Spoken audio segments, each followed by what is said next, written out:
Brett and I got married in January 2001, and 3 years later we started trying for a baby, and 1 year on nothing happened, so we went to the doctors and we started a series of tests to see what was wrong.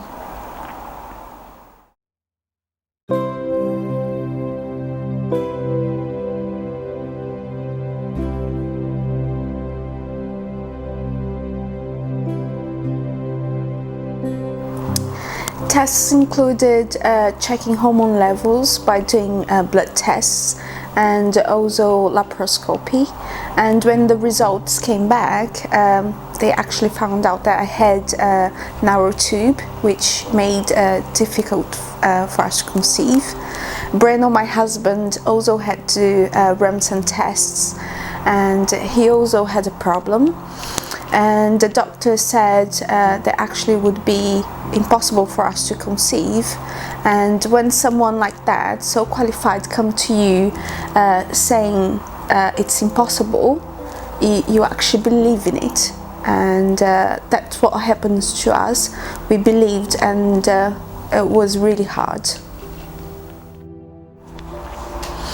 The doctors suggested that we would have IVF treatment, and my husband and I, we decided to go ahead with it, as we believe in our hearts that we would never conceive naturally. And you have to be very careful in the words that you believe in, because as soon as you believe, you start saying it, and you say to your friends, you say to everybody else that you have a problem. There's this little story in the Bible, in 2 Kings chapter 4 verse 26, about this lady that just lost her son, and when she was asked if she was okay, if her husband was okay, if her son was okay, she just replied, "Everything's okay." So because of her faith and because she believed, her son came back to life. And I think if we had that same response, my husband and I, in the beginning, probably everything would be different. We've been through 2 IVFs, which was emotionally very difficult, with all the counting cycles and injections, and the egg collections, which was very, very painful afterwards. And then putting the embryo back in and waiting for 2 weeks for the result.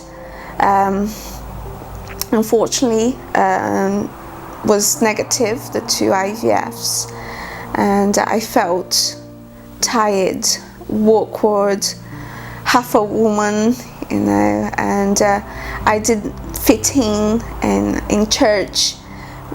We didn't fit in the youth group or young couples. It seems that they were all speaking a different language than us, and at the time as well, it seems that the whole world was having babies, and it was very hard.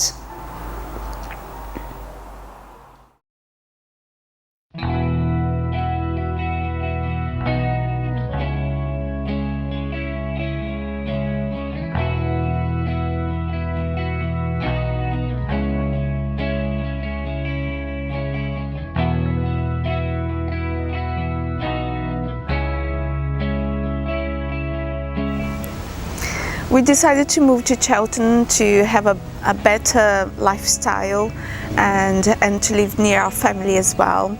And short after that, we joined D7 Church, and soon enough I was part of Girls' Night, which I enjoyed very much. The girls are very lively and very friendly, and so I shared my problem with them, and they were very supportive, and they prayed with me. They heard me cry so many times, and I felt really loved and encouraged.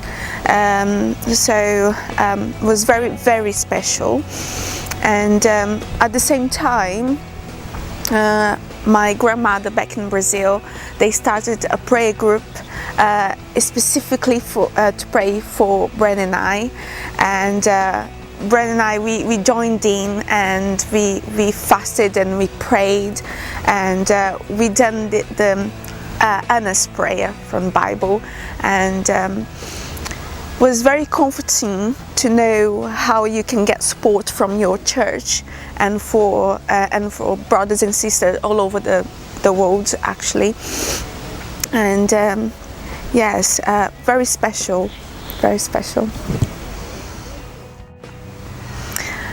Mother's Day 2010, in our Sunday service, they called all the mothers to the front, and I wasn't expecting, so they called me as well, which was very special to me. And they prayed for all the mothers, but they done a special prayer for me, and they gave away flowers as well, and it was really lovely. I felt really supported, and I felt that's God saying, Debbie, trust in me, you know, I'm doing something. And the same happened to Bren on Father's Day. They prayed for him as well, and today we know that was a prophetic action.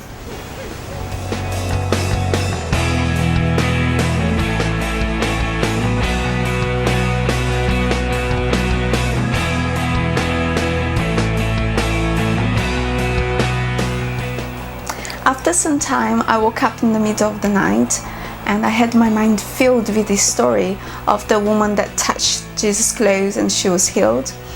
And my thoughts were if I was preaching to loads of people, and I was talking to God and saying how I'm going to talk to people about healing if I got a problem.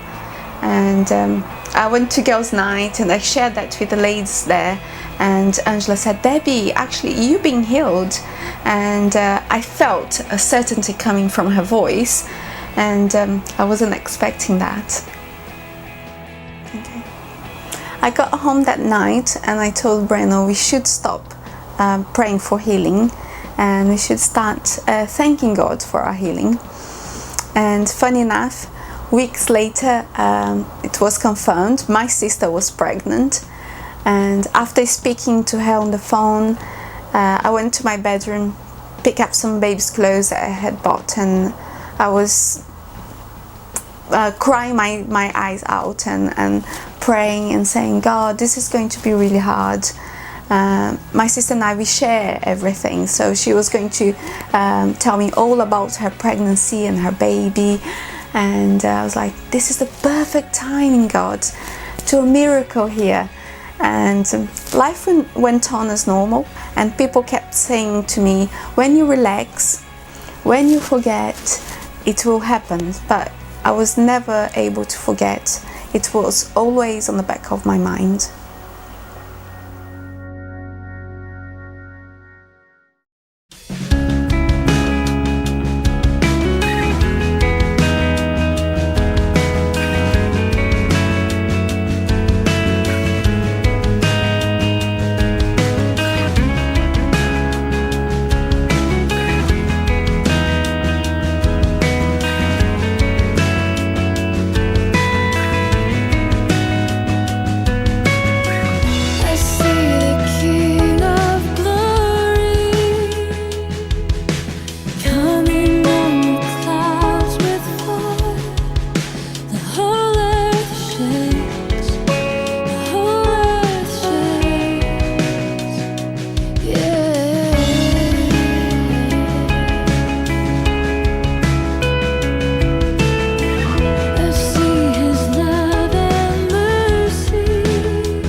But because of God's grace and power and love, on October 2010, I felt strangely tired.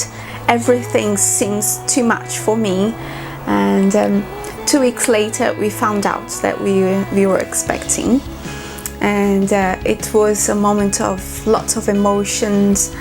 We both called our parents, and they were overjoyed for us, and it was really a blessing. And that's the message I want to leave for you today, is that you can be more, and don't go around believing that you got a sickness or that you got a problem, but be like that lady that she believed, and when she touched Jesus' clothes, she was healed. So live the life that you deserve it, and that God has prepared for you. So be more.